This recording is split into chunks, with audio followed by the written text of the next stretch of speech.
Good morning, students. I am Dr. Loni Lokwani, Associate Professor, Department of Chemistry, Government College, Kota. आज का हमारा topic है acidic nature of carboxylic acids, जो कि BSc part 2 के organic chemistry paper second के अंतर्गत आता है। कार्बोक्सिलिक अम्लों का अम्लीय नेचर या अम्लीय प्रकृति। तो पहले हम देखेंगे इसमें physical properties, then acidic nature, भौतिक गुण। कार्बोक्सिलिक अम्लों के भौतिक गुण क्या होते हैं? First is physical state,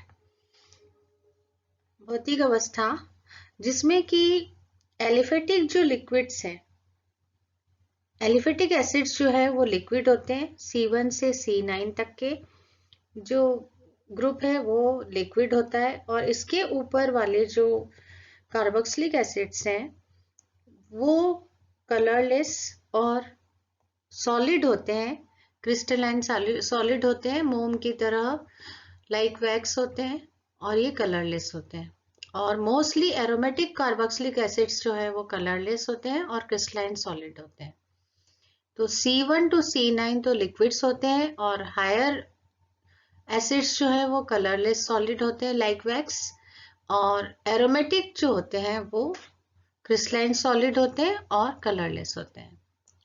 second is विलेयता, सॉल्युबिलिटी इन वाटर।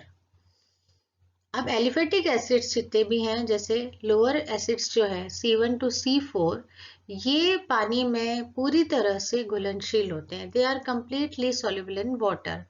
पर जैसे जैसे कार्बन का नंबर बढ़ता है, कार्बन परमाणुओं की संख्या बढ़ती जाती है, तो विलेयता जो है वो कम होती जाती है, सॉल्युबिलिटी डिक्रीज होती है। क्यों? क्योंकि एल्किल ग्रुप का साइज जो है बड़ा हो जाएगा, बिगर साइज हो जाएगा, जो कि हाइड्रोकार्बन वाला पार्ट है। तो इस तरह से ये सॉल्युबिलिटी डिक्रीज होती है मॉलिक्यूलर वेट बढ़ने से। और एरोमेटिक एसिड्स जो होते हैं वो पानी में अघुलनशील या इनसॉल्युबल होते हैं, परंतु बेंजोइक एसिड जो है वो हॉट वाटर में सॉल्युबल है। बेंजोइक एसिड जो है वो is soluble in hot water. तो ये सॉल्युबिलिटी है। Then third point is melting point and boiling points. अब बॉइलिंग पॉइंट्स अगर हम देखें तो इन कंपाउंड्स के बॉइलिंग पॉइंट्स जो है वो मॉलिक्यूलर वेट बढ़ने के साथ बढ़ते हैं, इंक्रीज होते हैं। जनरली जो कार्बोक्सिलिक एसिड्स जो होते हैं ये हाई मेल्टिंग पॉइंट्स वाले होते हैं, और क्योंकि हाई मेल्टिंग पॉइंट इसलिए होता है कि ये आपस में मिल के डायमर बना लेते हैं। उस टाइम इनमें जो है इंटरमॉलिक्यूलर हाइड्रोजन बॉन्ड पाया जाता है। तो इंटरमॉलिक्यूलर हाइड्रोजन बंध के बनने के कारण इनके जो है मेल्टिंग पॉइंट बढ़ जाते हैं। जैसा कि यहाँ दिख रहा है, ये हाइड्रोजन बॉन्डिंग बन रही है इंटरमॉलिक्यूलर, यहाँ ऑक्सीजन और हाइड्रोजन के बीच एक बॉन्ड बना है, और यहाँ हाइड्रोजन ऑक्सीजन के बीच, तो ये डायमर बना लेते हैं, इसलिए इनके जो है मेल्टिंग एंड बॉइलिंग पॉइंट्स जो है इंक्रीज हो जाते हैं। अब फर्स्ट 10 जो मेंबर होते हैं उनके मेल्टिंग पॉइंट्स जो है वो होमोलोगस सीरीज वाले जो है ये अल्टरनेटिव ऑर्डर में होते हैं। जैसे melting point of an acid having even number of carbon atom is more than the melting point of acids having odd number। जिनमें ये सम संख्या वाले हैं वो कंपेयर करें विषम संख्या वालों से तो उसमें चेंज आता है। अब इसमें क्या होगा, जब एसिड में देखा जाता है तो सम संख्या या इवन नंबर वाले जो हैं, अब उसमें एसिड में के सिरे वाले मैथिल ग्रुप और कार्बोक्सिलिक समूह जो होते हैं, कार्बन परमाणुओं की जो चेन होती है वो एक दूसरे के विपरीत दिशा में होते हैं। इसलिए जो है अगर अपोजिट डायरेक्शन में होंगे तो वो जो क्रिस्टल लैटिस बनेगा उसमें जो है वो एडजस्ट हो जाते हैं, समायोजित हो जाते हैं, जिससे क्या होगा कि उनके बीच का जो इंटरमॉलिक्यूलर अट्रैक्शन फोर्स है, अंतरा अणु का आकर्षण बल जो है वो प्रबल हो जाता है। जबकि जो ऑड नंबर्स होते हैं, विषम संख्या वाले जो होते हैं, इनमें मैथिल ग्रुप और कार्बोक्सिलिक ग्रुप ये एक ही दिशा में होते हैं, क्योंकि इनका नंबर जो है वो ऑड है, इसलिए ये एसिमेट्रिक हो जाते हैं। कंपैरिजन टू इवन नंबर, जिसके कारण क्या होगा कि इंटरमॉलिक्यूलर आकर्षण जो है, इंटरमॉलिक्यूलर अट्रैक्शन कम हो जाएगा, और इंटरमॉलिक्यूलर अट्रैक्शन कम होगा तो उनको तोड़ना भी आसान होगा, इसलिए इनके मेल्टिंग पॉइंट कम हो जाते हैं कंपेयर टू इवन नंबर वाले। तो ये भी एक छोटे छोटे क्वेश्चंस आते हैं, तो इस पे क्वेश्चन पूछा गया है बहुत बार, तो उसका आंसर यही होगा। ये फिजिकल प्रॉपर्टीज हो गई। Now acidic nature of carboxylic acid, carboxylic अम्लों का अम्लीय प्रकृति। तो जैसे हम इसका संरचना देखेंगे RCOOH, तो जैसे इसमें लिखा जाता है RC डबल बॉन्ड OH, तो ये स्ट्रक्चर है कार्बोक्सिलिक एसिड का। R एल्किल ग्रुप है यहाँ पे। तो पाई इलेक्ट्रॉन जो है C डबल बॉन्ड O वाले जो है ये शिफ्ट हो जाते हैं ऑक्सीजन की तरफ। क्यों? क्योंकि ऑक्सीजन की इलेक्ट्रोनेगेटिविटी कार्बन से ज्यादा है। हमेशा ऑक्सीजन की इलेक्ट्रोनेगेटिविटी कार्बन से ज्यादा होती है, इस कारण जो है ये शिफ्ट हो जाएंगे इलेक्ट्रॉन्स। तो carbonyl oxygen atom in comparison to carbon atom, in this case carbon atom acquires positive charge, क्योंकि यहाँ पे इलेक्ट्रॉन डेंसिटी कम होते ही यहाँ पॉजिटिव चार्ज आ जाएगा।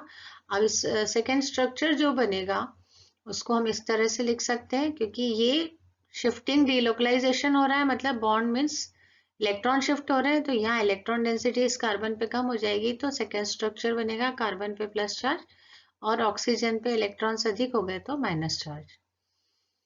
अब यहाँ पे क्या होगा, सेकेंड स्ट्रक्चर जो है ये, इसमें कार्बन इलेक्ट्रॉन डेफिशिएंट हो जाएगा, इलेक्ट्रॉन न्यून हो जाएगा, इसलिए ये क्या करेगा, अब जो ये वाला ऑक्सीजन है इसके लोन पेयर को अपनी तरफ आकर्षित करेगा, क्योंकि यहाँ पे इलेक्ट्रॉन्स की कमी है, तो वो अब इधर वाले ऑक्सीजन से लोन पेयर ऑफ इलेक्ट्रॉन का जो इलेक्ट्रॉन जो इसमें प्रेजेंट है उसको अपनी ओर अट्रैक्ट करेगा। अब इसके बाद क्या होगा, ये जो OH बॉन्ड है, अब इसमें जो है यहाँ ऑक्सीजन से इधर शिफ्ट हो जाएंगे इलेक्ट्रॉन, तो यहाँ से हाइड्रोजन को निकालना आसान हो जाएगा एज ए प्रोटॉन। क्लियर हो गया? तो इस तरह से अगर हाइड्रोजन सुगमता से निकल जाएगा, आसानी से निकल जाएगा, तो वो एसिडिक नेचर इसलिए कार्बोक्सिलिक समूह का शो करता है। जैसे हम इसको डायग्राम से समझेंगे तो अच्छा समझ आएगा।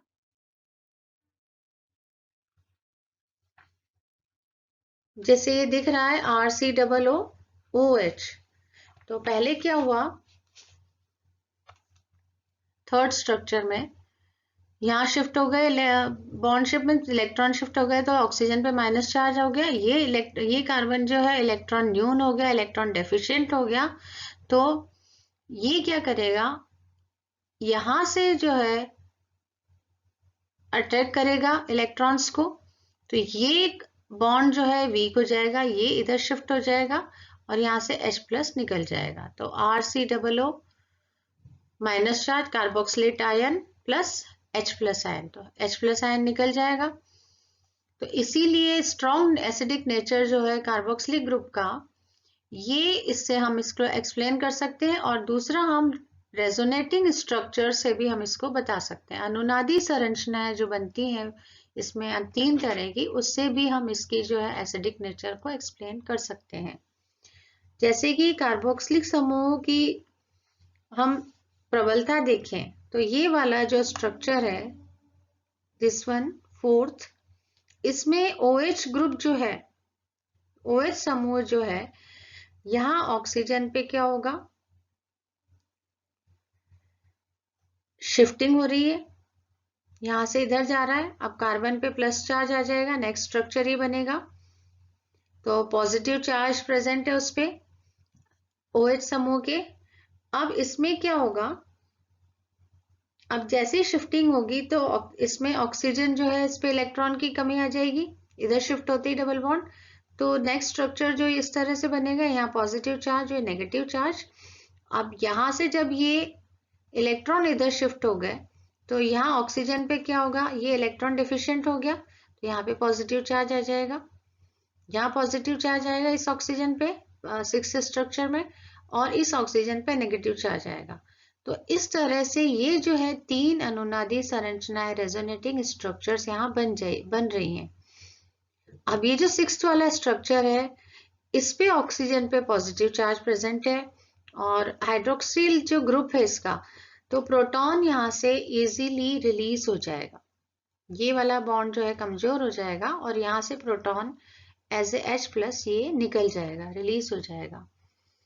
तो जैसे ही हम कार्बोक्सिलिक एसिड्स को डिसॉल्व करते हैं वाटर में, तो इनका आयोनाइजेशन हो जाता है और प्रोटॉन हमें ये देते हैं। तो इसलिए ये शो करते हैं अम्लीय प्रकृति या एसिडिक नेचर। और RCOO- कार्बोक्सिलेट आयन बनता है एज कॉन्जुगेट बेस। तो अब ये कार्बोक्सिलेट एनायन जो बना है, ऋणावेश एनायन है, ये भी जो है इसकी भी दो जो है स्ट्रक्चर्स बनती है जिससे कि स्टेबल होता है। रेजोनेटिंग स्ट्रक्चर बन रही है, यहाँ पे H+ निकल गया, यहाँ पे प्लस चार्ज है और यहाँ डबल बॉन्ड है, तो ये बॉन्ड यहाँ से टूट के H+ इजीली निकल गया। तो इसमें क्या है, ये माइनस चार्ज है, अब डीलोकलाइजेशन होगा इलेक्ट्रॉन्स का। तो अगर यहाँ से इलेक्ट्रॉन पेयर यहाँ शिफ्ट होता है तो ये बॉन्ड इधर शिफ्ट होगा, बॉन्ड शिफ्ट हो रहा है मतलब लोन पेयर ऑफ इलेक्ट्रॉन ये शिफ्ट होगा। तो अब यहाँ इस ऑक्सीजन पे सेकंड स्ट्रक्चर में माइनस चार्ज आएगा। तो 7th में इस ऑक्सीजन पे माइनस चार्ज है और 8th में ये इस ऑक्सीजन पे माइनस चार्ज है। तो ये कार्बोक्सिलेट आयन के भी, कार्बोक्सिलेट जो आयन है, एनायन है, उसके भी ये दोनों रेजोनेटिंग स्ट्रक्चर है और इस तरह से ये इसमें स्टेबिलिटी या स्थायित्व आ जाता है। इसको हम इस तरह से समझा सकते हैं। अब इसमें अगर हम इनकी बॉन्ड लेंथ देखते हैं तो COOH जो ग्रुप है उसमें C double bond O double bond है और CO जो है वो सिंगल बॉन्ड है।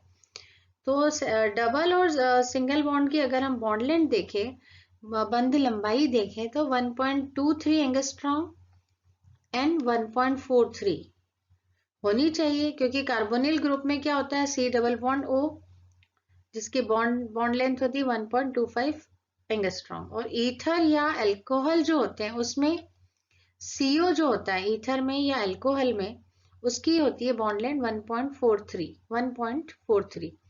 परंतु यहाँ देखा गया है कि जो कार्बोक्सिलेट आयन जो बना है RCOOH में, दोनों C डबल बॉन्ड O जो बॉन्ड बन रहे हैं, बंध बन रहे हैं, उनकी बंध लंबाई 1.28 पाई गई।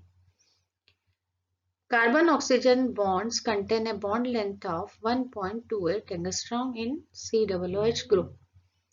तो इससे हम जो है पता कह सकते हैं, ये कहा जा सकता है कि कार्बोक्सिलेट आयन और कार्बोक्सिलिक एसिड जो है, अम्ल जो है, उनके जो रेजोनेंस हाइब्रिड जो बनते हैं, अनुनादी संकर जो बनते हैं, वो उसको हम शो करेंगे डॉटेड। आप जानते हैं अगर रेजोनेंस हाइब्रिड को हम शो करते हैं तो उसमें डॉटेड लाइन से उनको शो किया जाता है।